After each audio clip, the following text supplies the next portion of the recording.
children. Welcome to the fourth session of our computer class, which deals with different computer devices. Before starting, let's recap. In the previous session, we have learnt about different output devices, under which we have discussed about monitor, printer, speaker and some other output devices like plotter, headphone, etc. Learning objectives for today's session. Today, children, we are going to discuss about different storage devices and we'll learn about computer memory, under which we'll discuss about primary memory and secondary memory.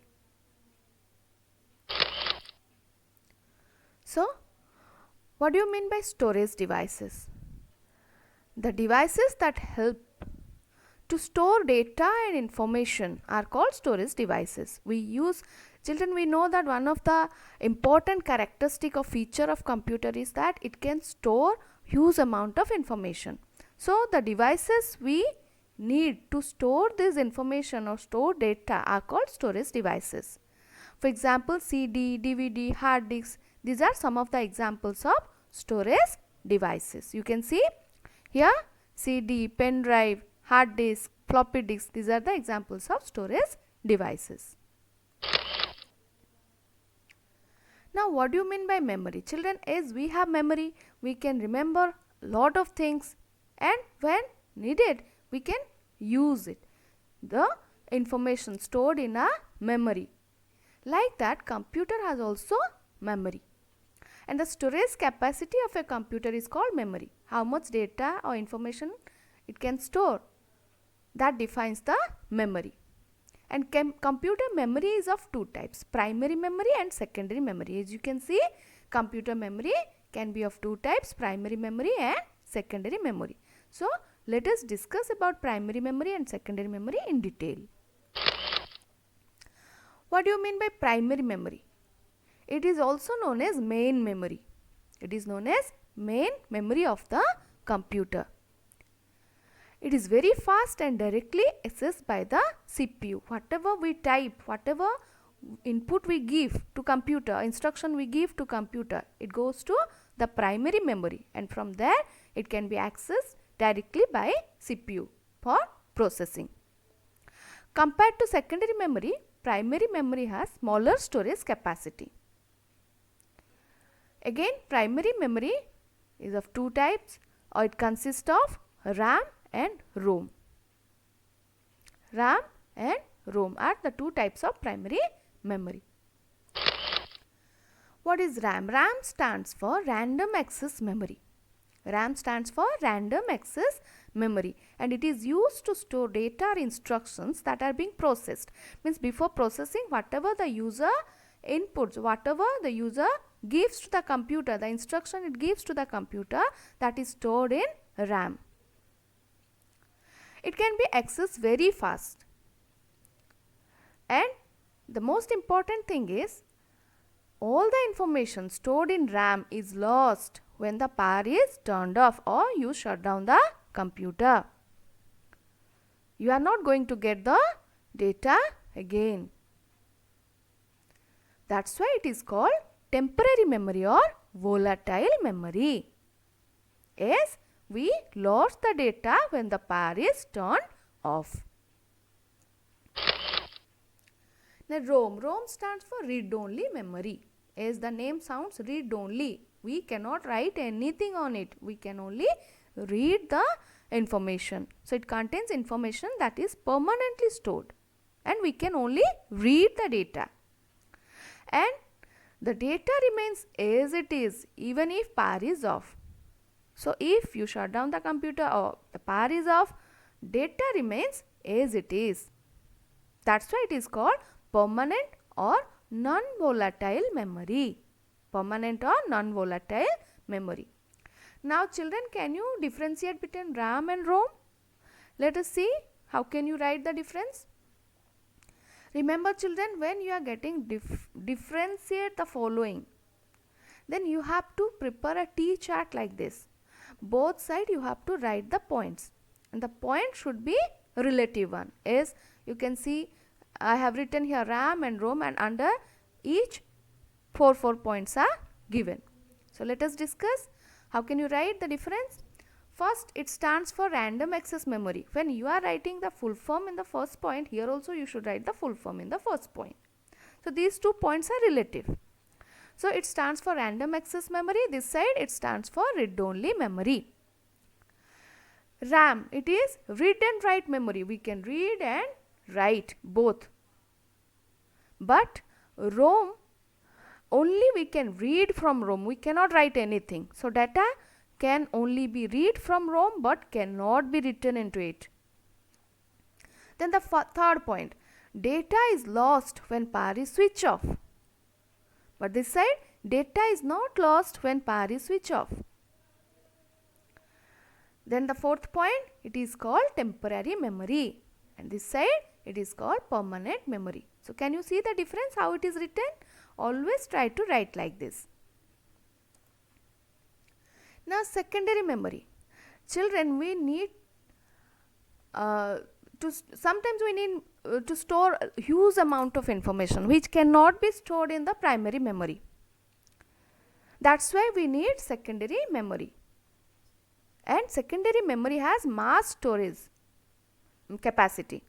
It can store a lot of information, huge amount of information for longer period. For example, some examples are given here: hard disk, CD, DVD, pen drive. These are some of the examples of secondary memory devices. What is hard disk? Hard disk is present inside the CPU. You can see, and it is used to store a large amount of data or information. It has a huge storage capacity. It is present inside the CPU. And nowadays, children, external storage devices, means external hard disks, are also available in the market. Then CD. CD stands for compact disk. It is very smaller in size. You can see that, small in size, and portable. Portable means you can carry it anywhere with you very easily. And it is used to play audio or video files stored in it. And the storage capacity is up to 700 MB. MB stands for megabytes. CDs are of two types: CD-ROM and CD rewritable. CD-ROM full form compact disk read-only memory, and CD-RW full form compact disk rewritable. Now what is the difference between this? See, in CD-ROM data can be written only once, but you can read number of times. Means only once the data information will be stored, and you have to only play. Number of times you can play it. For example, your educational CDs, have you seen? Informations are stored in it and you can play it n number of times. But the CD-RW, the CD rewritable, on it we can read as well as we can write on it. Understood the difference between CD-ROM and CD rewritable? Now comes DVD. DVD stands for digital versatile disc. It looks like CD only, similar to CD, but the storage capacity is more. It varies from 4.7 GB. GB stands for gigabyte. So 4.7 GB to 17 GB. It varies. The capacity, storage capacity varies. Looks like CD, but better storage capacity or more storage capacity than a CD. Next is your Blu-ray disc. It is also same as CD and DVD, but it is used to record and play high definition videos, means the videos with better clarity. And it has 5 times the storage capacity than that of a DVD. So it can store further more information than a DVD. Then comes your pen drive. It is very small in size and portable device. I told you portable means easily can be carried, and with a large storage capacity. Small in size but large storage capacity. And the capacity varies from 2 GB to 32 GB. And it can be plugged into any computer. Any computer you can plug through USB port. You can see this, children. This is called USB port. USB stands for Universal Serial Bus. You can insert this pen drive to connect to any computer with this USB ports. Can you see this? The units of memory. Children, as we use certain standard measurements like to measure the distance, we use meter, kilometer. To measure the capacity, we use liter, milliliter. Like that, we can measure the computer memory too. So, computer stores and processes data or information in the form of binary number. Bi means 2. Binary number means it consists 2 digits, 0 and 1. So, it stores whatever we store, so whatever input we give, it stores or it processes in the form of binary numbers, a series of zeros and ones. 0 means the negative bit, 1 means the positive bit. 0 means off, 1 means on. So, bit is the smallest unit of data or information. Bit stands for binary digit. It is the smallest unit to store the data or information. Bit consists either a 0 or a 1. Combination of 4 bits makes 1 nibble. Like that, 8 bits, 1 byte. So, 1 byte consists of 8 bits, means series of 8 maybe zeros or ones. Series of zeros or ones, 8 zeros or ones in random order.